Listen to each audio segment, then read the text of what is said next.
everybody, and welcome back to Thanks, It's Vintage with your hosts, Andrew and Lydia. And we are back once again at the Kenmore Square location of Vino Divino. Always a nice place to be. Always a wonderful place to be with these beautiful wines behind us. Once again, still looking at some of these bottles. Yeah. I know. It's going to take me a while. I chose some of these bottles to go on here. Yeah. Yeah, there's some more coming. Some very pretty things. I got some champagne that's going to arrive soon. Ooh. Oh, I know. I haven't tasted that asked yesterday. you about that. I know. Oh, they were spectacular. Excellent. Grower too, Nice. Yeah, I prefer not the big houses. Yeah. Like the small producers. So, today we have a really fun topic. But before we jump into that, just want to remind our viewers and listeners to a couple of things I think that are just really important to get out of the way up front here. The first is if you see wines on any of our episodes or hear about them, you can go to the link in our bio and you will find those wines. Today, I will say that one of those wines is not available. It requires you to be on my mailing list. Yes. Yeah, it's a culty Napa producer. And because of that, it's a very limited availability of these wines. I had to be allocated a small amount, and whoever got them. And that was it. No more for this year.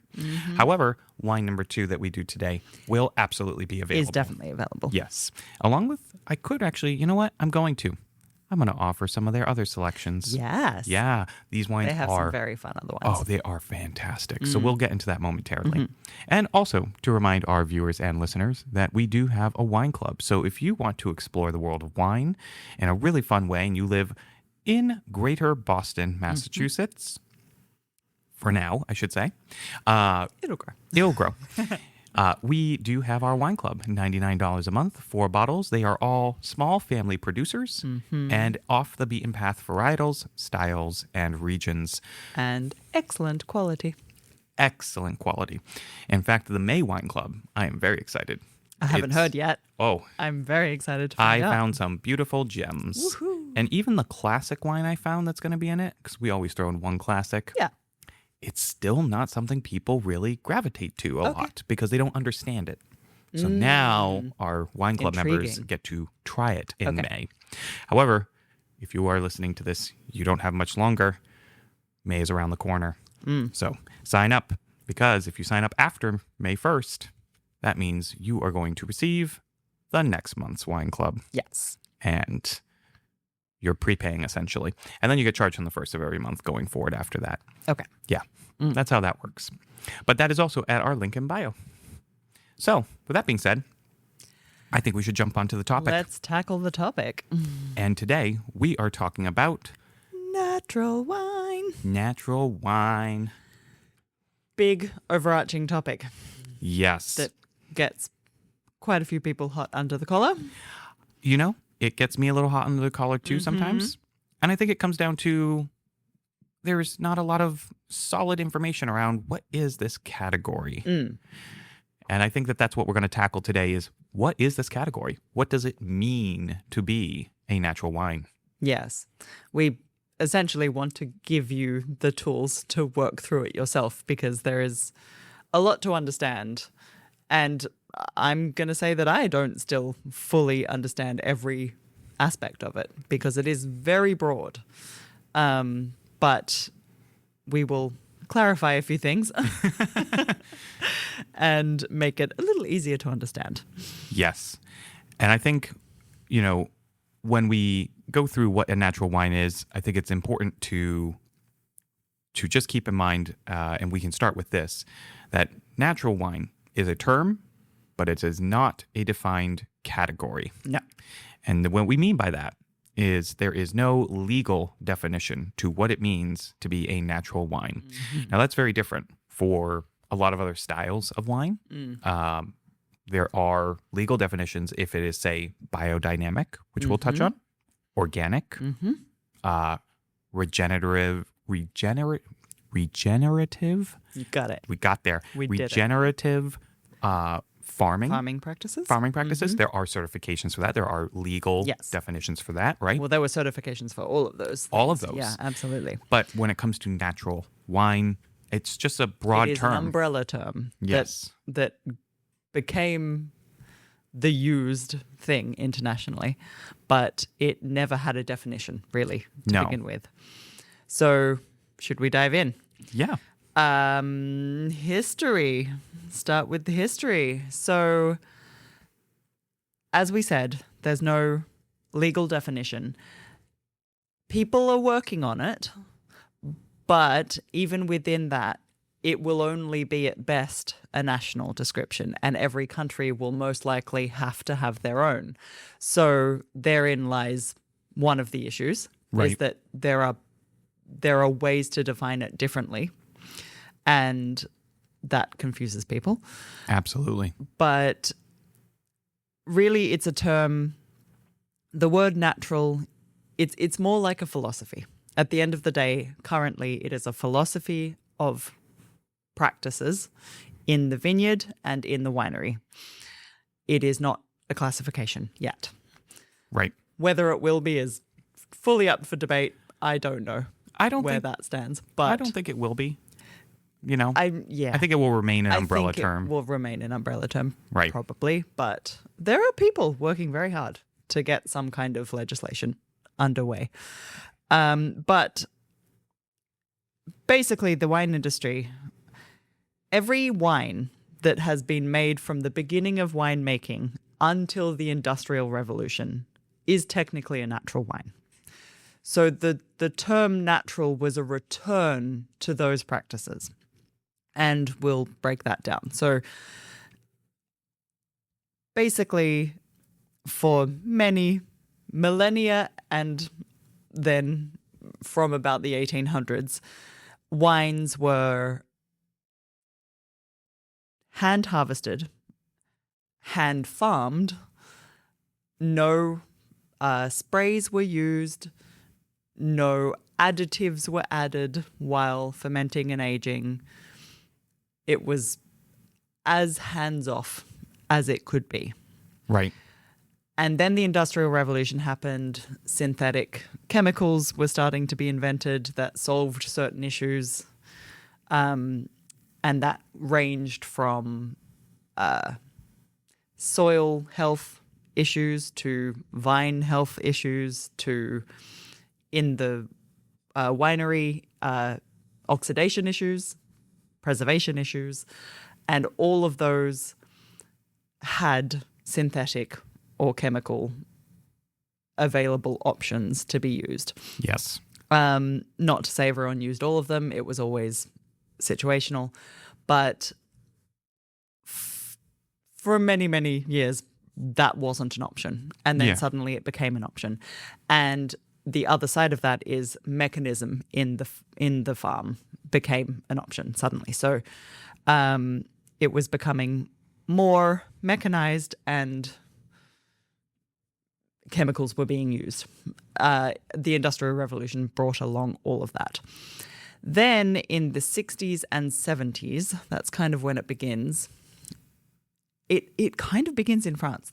It was happening everywhere, but the Loire and Beaujolais they have been attributed as the beginning of the movement, the beginning of the natural wine movement. Yeah. Where various people, Duboeuf being one of them, encouraged a return to natural practices, to hands-off practices. So nothing added, nothing removed was the mentality. Right. And it was a pushback to a more, for want of a better word, natural way of making wine. We should say right now that wine is not a natural product. Yes, we should. It is a humanly? It's a human intervention product. Yes. We train the vines to do what we want them to do. They wouldn't do that in a natural way. They would grow in a very different way. In a way, the term natural wine can be slightly misleading as to what is going on. Yeah. And that's a good thing for everyone to keep in mind is that Yes, it does require human intervention. It's always It required. has always required human intervention. But the use of industrial grade machinery and synthetic chemicals was not Right. original. So it's a return to that. And it really, we can break it down into two sections in, like I said, in the vineyard and in the winery. So there are a lot of commonly understood practices that fall into the natural wine category. So we have in the vineyard, at least organic and or biodynamic farming practices. Soil health is a big one, but that kind of falls into one of those categories loosely. Yeah. Or it falls into regenerative. See, now I can't say it. Regenerative farming. So we have those three categories, which are basically the minimum standard in terms of farming. Right. They need to focus on minimal, if not, well, no synthetic chemical use, but they can be doing other things to prevent any kind of mildew or unwanted pests, things like that. Right. There are ways to deter that are a more natural approach, like planting things that actually are semi-resistant to pests and things like that in the vineyards. Yeah, and I think that also slightly touches on the regenerative farming. I know, we can't say this word. You've cursed us. Regenerative farming practices. It touches on that. It's having cover crop, right? Mm-hmm. So, if anyone ever sees a picture of a vineyard and it looks like there's all these vines and then dirt and nothing else, that's not what we're talking about. We're talking about when you see a picture of a vineyard and there's all these vines and there's grass growing between them and flowers, bushes, and bushes at the end of the row of vines. There's a reason for that, and that's actually a very healthy vineyard. So I think most commonly when you see vineyards that don't have that, where there are those images in our head of just the dirt. The dirt, yeah. Those are your bigger, more commercial producers in generally. Not always the case. No, definitely not always the case, but pretty common amongst the larger, more commercial producers to not do those practices. Yeah. And then there are some that do, and we'll get into that. But and then I guess the other side of that is the winery. Yes. So the wines themselves, everything, like I said, hand harvesting and then hand processing. Yep. Then they have to have native yeast fermentation. And what that means is that they're not using a commercial yeast to start the fermentation. They're allowing the natural yeasts that are evident on the skins at all times to start the process. Now, it should be said that that requires a certain level of skill. It does. And it requires much more intense monitoring of the fermentation process. So it already, it requires more skill to do it that way, to ferment that way. And should limit it to that. And we should state, when we say more skill, we are talking about being able to do that and still produce a wine that doesn't. This is one of those things, right? We talked about the divisiveness, right? Yes. That does not smell or taste like hard kombucha. Yes. Right? That's the skill.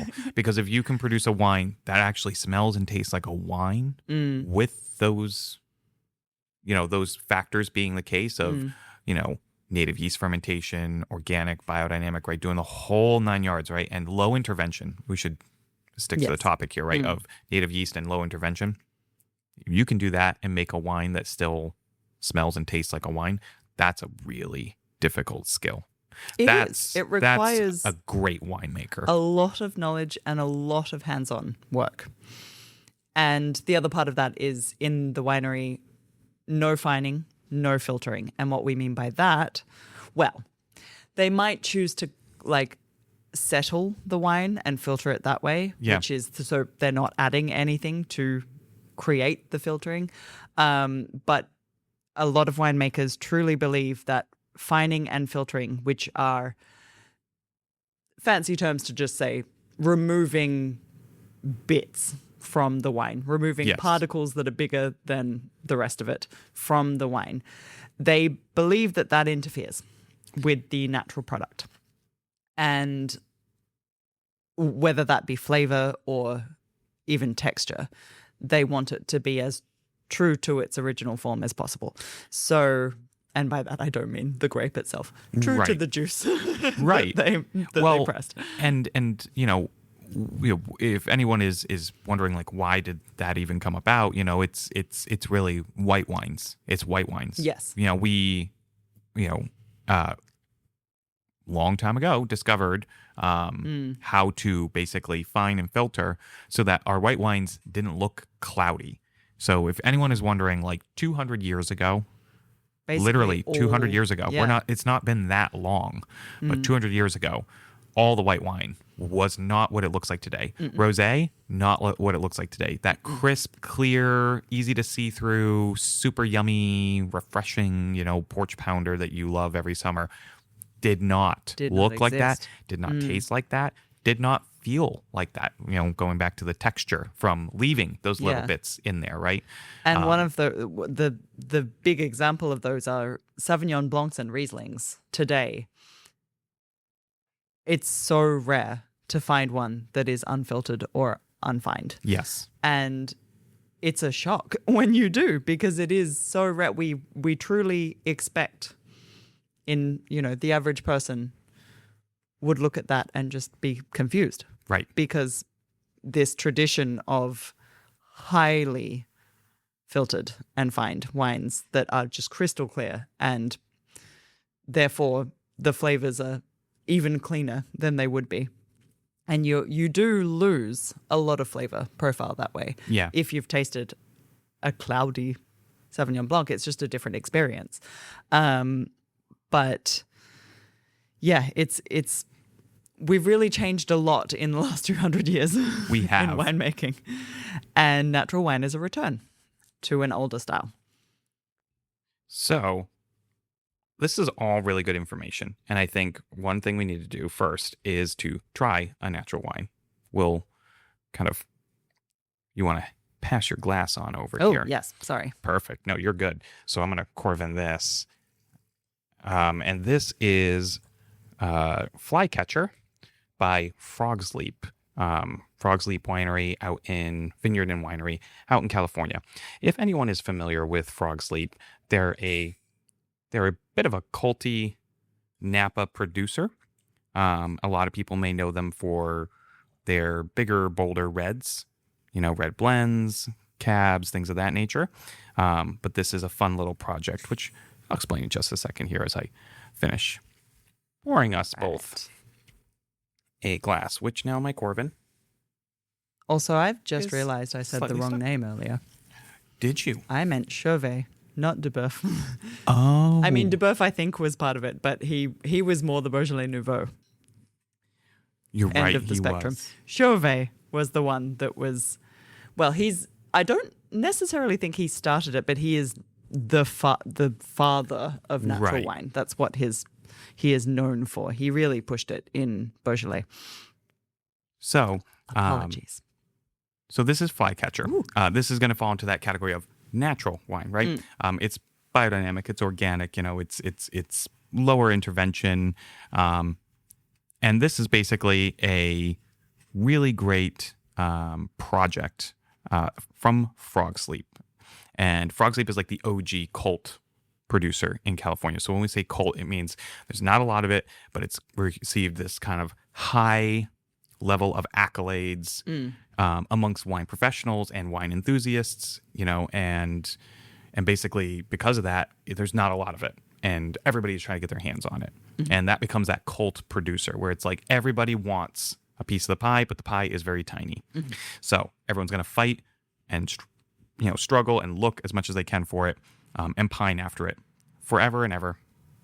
And that's it.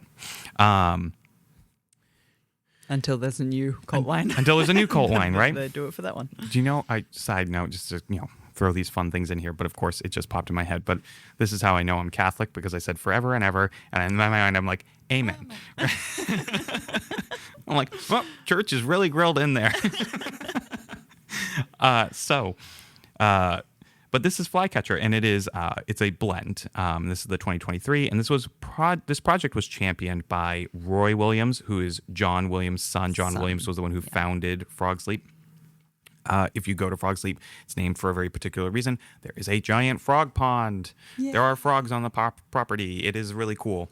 And it's a blend of Old Vine Zinfandel that was planted back in 1963. So kudos to them. Love that. A lot of Old Vine Zinfandel was ripped up, unfortunately. And that's a topic for another day in terms of what happened in California long ago. Mm-hmm. Petit Syrah, Merlot, and Syrah. That is the blend here. It's a beautiful wine. And let's get into it. Yeah. Definitely very fruity on the nose for sure. And a little bit earthy. Yeah. Which is nice. But you can tell, like, this is a really well-made wine for something that is natural, right? And, of course, low-yield farming practices is another thing that they do as well. So we didn't even touch on that, but generally you want the grapes to sing as much as possible, which usually involves lessening the amount of grapes that are grown so that the quality of the grapes are better. Ooh. It is yummy. It is. It's always good. Yummy. And the tannins are there, but they're just so integrated with the rest of the palate. It's gorgeous. And the great thing about this, and see, this is a wine, as we were saying earlier, hallmark of a great winemaker. This is a wine that's hitting all those points that people want, right? When they think of a natural wine, it's doing all the practices that people expect out of it. And yet, if I blinded somebody on that, they probably would, and they were a big natural wine drinker, they might go, oh, this tastes a little bit more conventional. And it's like, but it's not. It's not. It is. But you could chill in that this. Category. This is a summer wine. It is a summer wine. It feels gorgeous. Very summery. It's so elegantly fruited. Yeah. And yeah, texturally interesting. And these wines are allocated. So this, when I said at the beginning of the video, this is the wine that I can't just go and get more of. You'd have to have been on my email list, and that is how you discover these things. There might be. There could be. There's always, could be. Here's the thing. Okay. I always say there isn't, but there could be. If somebody did ask, I can check. Yeah, I think it's worth checking. It's always worth checking. If any of you are interested. Generally, it's not there. Because also, when the third, fourth person asks, it's definitely gone at that point, right? And then it's really gone for the next year. Yeah, this is one of those, natural wines. I think it's also important to talk about, just to touch on basically, that when we talk about this category, I think the most important thing that people are looking for when they want a natural wine, and people disagree, they can put it in the comments, tell us what they think, right? I think that they just want a wine that is well made and doesn't have harsh, chemicals in it, really. And I think that that's where this movement was born from at its core, was to make sure that the wines are well made and that the vineyard is well taken care of. And it was less about trying to make a specific style of wine. Because I think when people think of natural wine, they sometimes think of a style. We talked about that hard kombucha. But in reality, it's about just making sure that the wine in its state in the bottle is just the wine, not added color, not... And even further to that, the wine is truly a representation of its place. Yes. Because it hasn't been messed with to the point where you've removed things from it. Right. So it is as true to its terroir as it can be. Yes. And that is a big part of natural wine. In terms of winemaking, they're really trying to showcase the land that they're growing on. So the care that is usually involved, and there are always exclusions to that. But a winemaker that is doing their best to leave the land in a better condition than when they found it, and to make wines that truly do sing of their place, that is most often the real goal at the end of the day. And that is highly commendable. Yeah. And I really appreciate that level of attention and care that is presented there. I think there are two things that we should touch on as well with this topic. And I didn't mention it earlier. I feel like I'm always, I feel like I keep coming back going, here's another, right? Well, but this is a big natural topic. We could wine. talk It's about huge. this forever. We're not going to, right? But we could talk about this forever. Two things to touch on here. Yes. The first is when we talk about adding things, there are two very important things that you can add to wine that are kind of the big guys. The first, I'm going to save the better one for a second. Mega purple. If no one knows what mega purple is, Okay.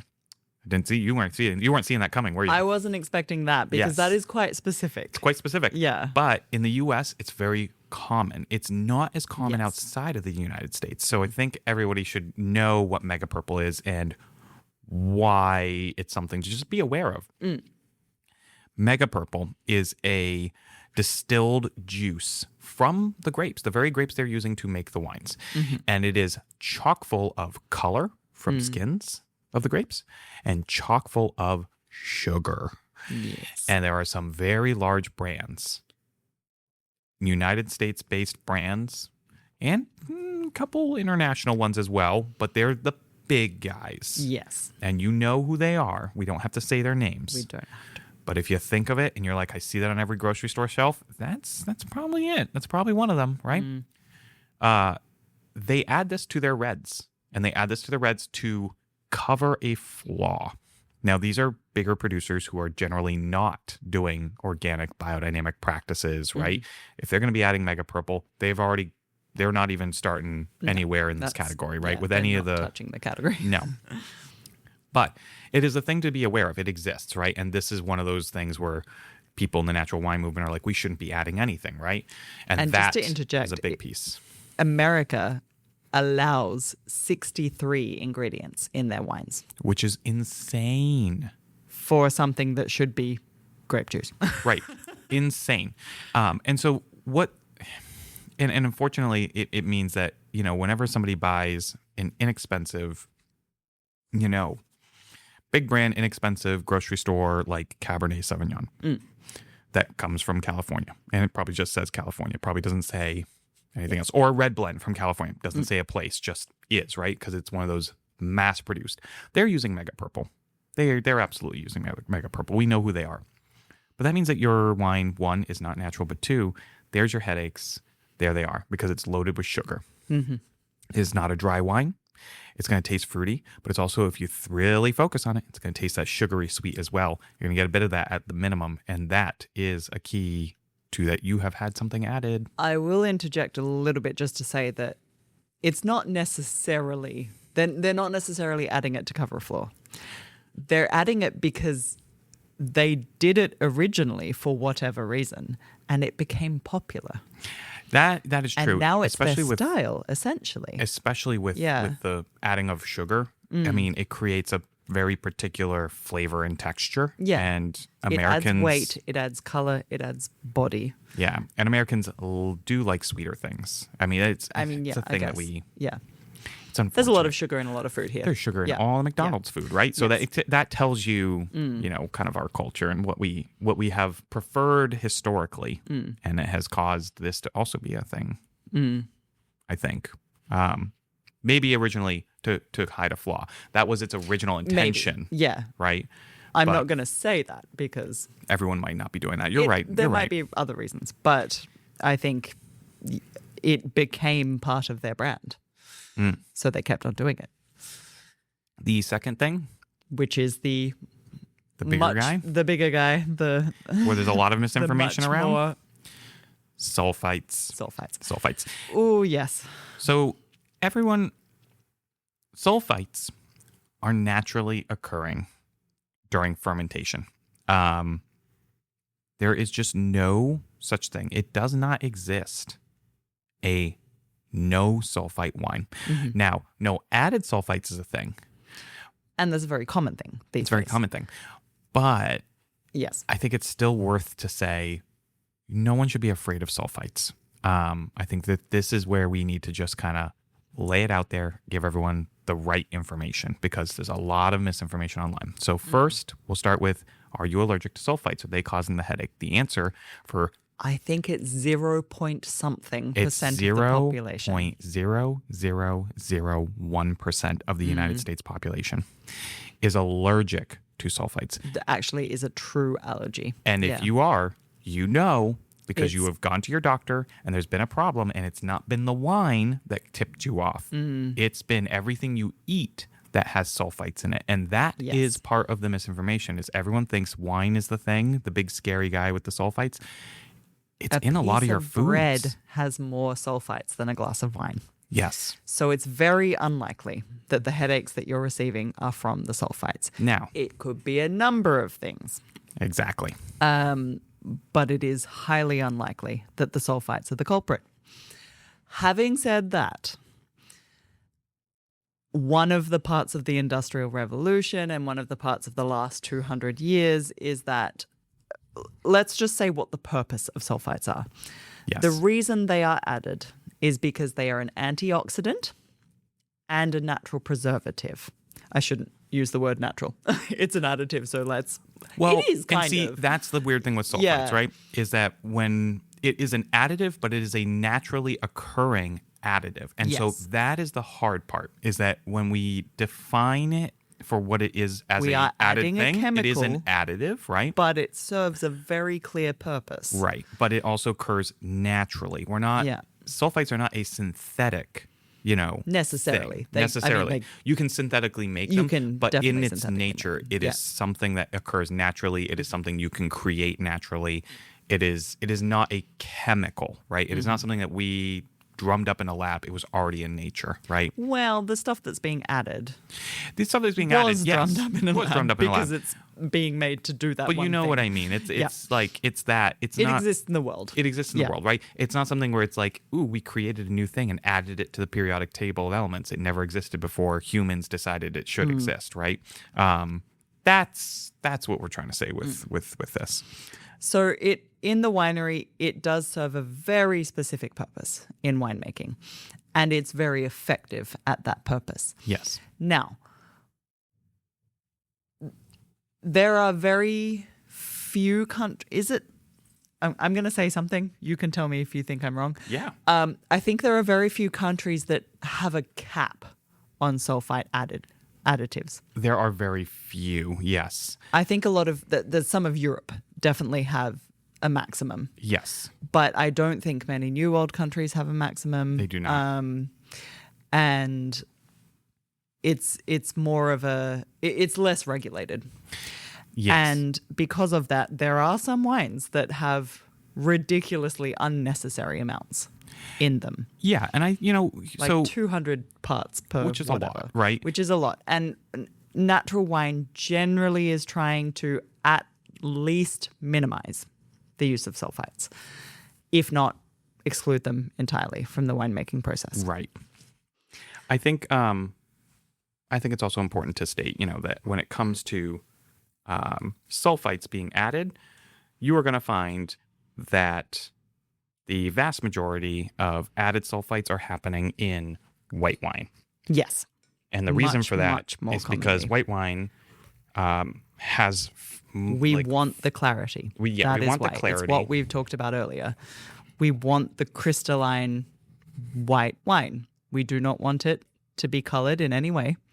And that is from the oxidation. So sulfites are an antioxidant. And then we don't want any other unnecessary bacteria getting in the wine, hence the preservative angle of it. Yes. So it serves a function. It serves a very meaningful function, but it is not regulated. Yeah. And there must be something to do with people believe that it changes the flavor and changes the structure of the wine. I don't know. I think it's still part of that, what you had mentioned, right? Of if you I think it's still part of like that original piece we talked about, right? Like we just don't want to add anything to the Yeah. wine. We want it to like want showcase it to itself, showcase show its own yeah. character. Okay. It could change a flavor. It could change. Honestly, if sulfites are changing flavors or aromas, it's at the like microscopic level. And this is from the research I've done into sulfites. It's not going to be. I would find it an absolute change. Really, I'm not sure that research has been done on this precise thing, but I don't think anyone could tell. Right. In a researched blind tasting situation under like scientific study, I don't think it's humanly. Maybe I'm wrong. No, yeah. But first of all, I don't think that evidence exists yet. But if it did, I would doubt that humans could tell. No, I would agree with that. I mean, I think we could probably tell just by looking at the wine and knowing that it's obviously been used because it's crystal clear and, all that stuff. But I think, no, I agree I think with it's you. impossible to actually do that research probably, but no, that's not true. It's probably doable, but no one would do it. But also here's the last note I'll make on sulfites is if you think there's more sulfites in red wine, you're wrong in terms of added. It's white wine. Yeah. Which we were just touching on, right? You want that clarity. You don't want the oxidation, right? So you don't, and sulfites being a natural preservative, stability on the shelf long term. You want to pick up that white wine and you want to know it's still drinking the way you expect it to drink. The first year it hits the shelf to the third year it hits the shelf, right? Whether it's a wine that can age or not, you want to know that it's not changing so rapidly over a short period of time. And so white wines have far more added sulfites than red wines do, like far and above more, because red wines have tannic structure as well from the grape skins. They have and that other helps. Preservative angles. Exactly. Yeah, the tannins Without the are tannins, natural preservative. you need a little bit more of something else in those white wines. If you don't have the high acid, you might need, a little more sulfites added. But like I said, sulfites, not a dangerous thing at all. It's naturally occurring. In fact, you mentioned the bread thing. Just two more things to mention. You'll find more added sulfites in dried fruit, or more sulfites in dried fruit than a glass of wine. Apricots. You will also find that there are more sulfites in a small McDonald's French fry than in an entire case of wine. Insane. That's 12 bottles. There are more sulfites in that small French fry than there are in 12 bottles of wine. So that should give everyone the clarity they need to go. Sulfites are not the thing. They're not the boogeyman. They're not the dangerous thing. They are naturally occurring. It's okay if a winemaker chooses to add a little bit of sulfites, and that you will find that, as is the case for a lot of this with this topic, Europe just seems to be a little bit more more controlled about in quality, what they allow into their wines, how they allow the wines to be made, whole nine yards there. Speaking of Europe, this is the second wine that we are tasting that is also in the category of natural wine, biodynamic, organic. This is called Unfiltered, and it is from a winery, I should say, called Ampalaya. How much do you know about Ampalaya? I don't know a lot. I know the region. Yeah. Alta Maremma. So this Unfiltered comes from Tuscany. It is classified as Toscana. It is an IGT. Yep. Yep. So they're not going by the specific region because of things we've touched on. Exactly. Yeah. Yes, there are rules that they are not following because they're trying to make a wine that is in that, low intervention, more let the land speak for itself, let the wine do its thing kind of style. But with proper guidance, that's why it doesn't taste like kombucha. The winemaker knows what they're doing.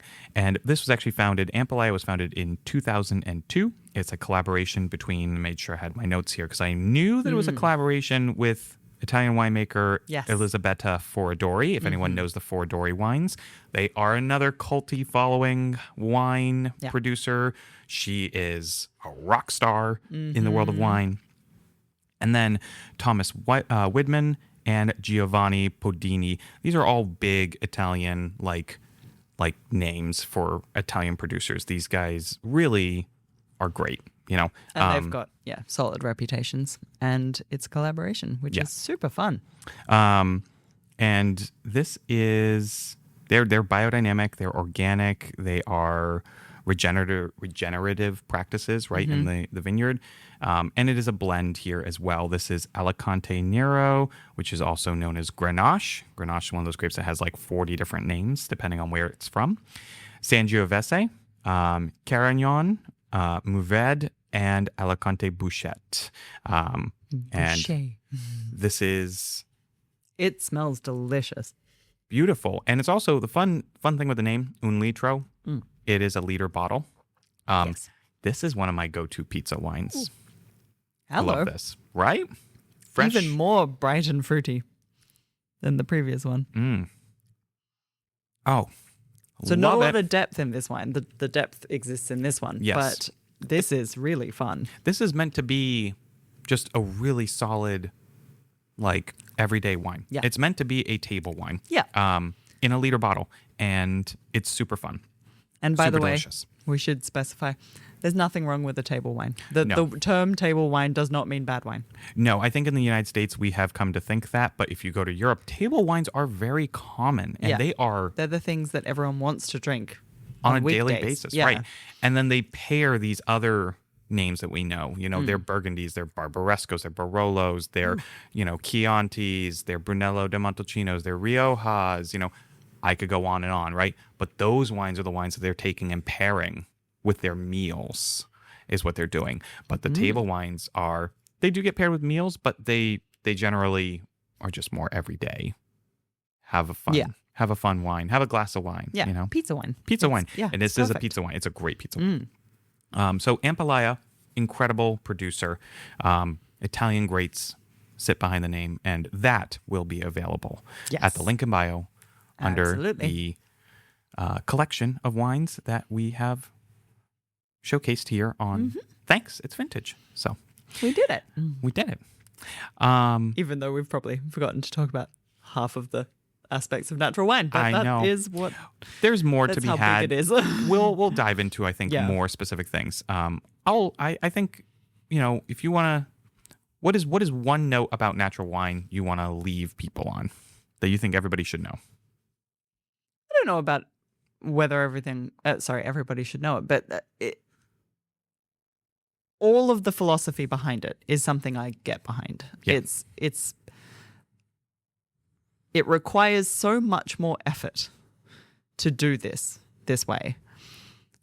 So they're not messing about. Like, this is not a fad. This is truly like a series of winemakers with most of the time a lot of skill trying their best to leave things in a better condition than they started.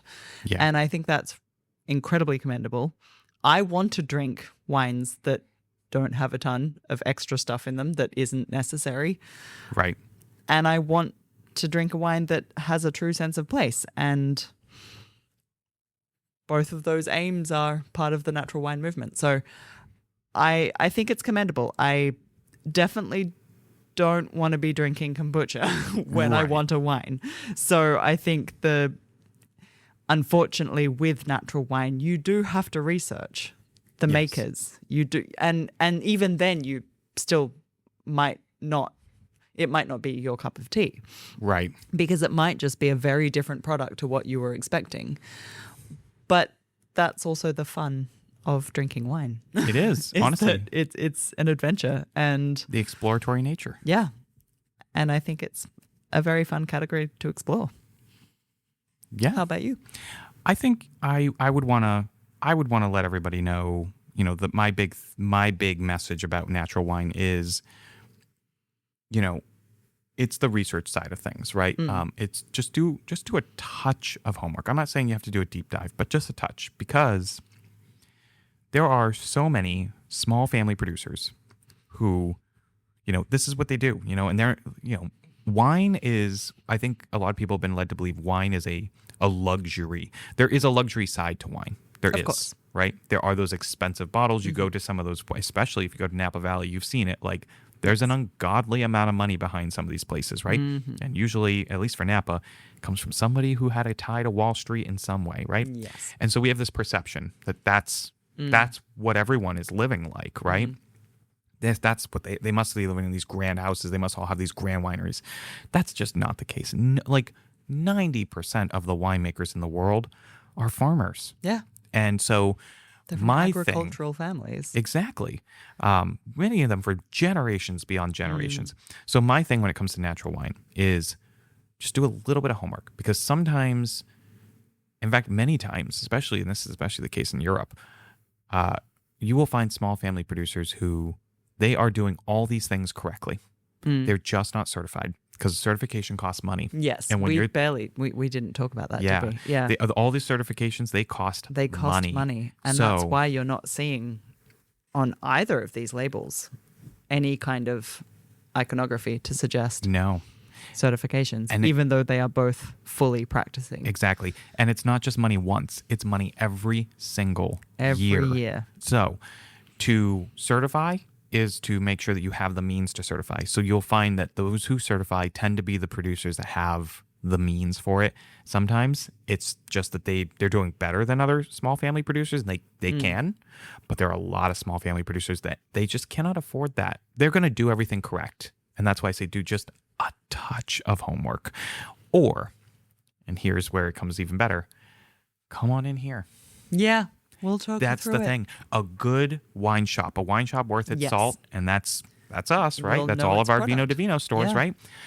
We'll know its product, and we know our products, and we know what has been made well and what hasn't. And we generally do not put the things on the shelf that are not made well. There are some exceptions. I shouldn't say not made well, but like exceptions to they're practicing, where some producers, like, everybody just wants them and they just don't do those, we've got right? Our Marlborough Sauvignon Blancs, which Bingo. fly off the shelves no matter what we do. And we have our giant big name Napa producers, right? That also may not be doing that, right? Yeah. We got a little bit of everything. But we do know what on our shelf is hitting that point that you want to be at, where it's taking care of the land and not adding anything that shouldn't be into the wine, right? And it should be said that, like, smaller operations, like family-run estates, often don't. Like, by nature, they just don't have the means to be adding all that other stuff. No, they don't have the funds to do that. They're just doing it in a more simple and effective way because they have a team of 5 or something. Right. So it's... And it still tastes like a traditional wine from whatever region it's from, And so you would never know, smelling and tasting it, that, it was made the way you expect it to be made, that you want it to be made in this category.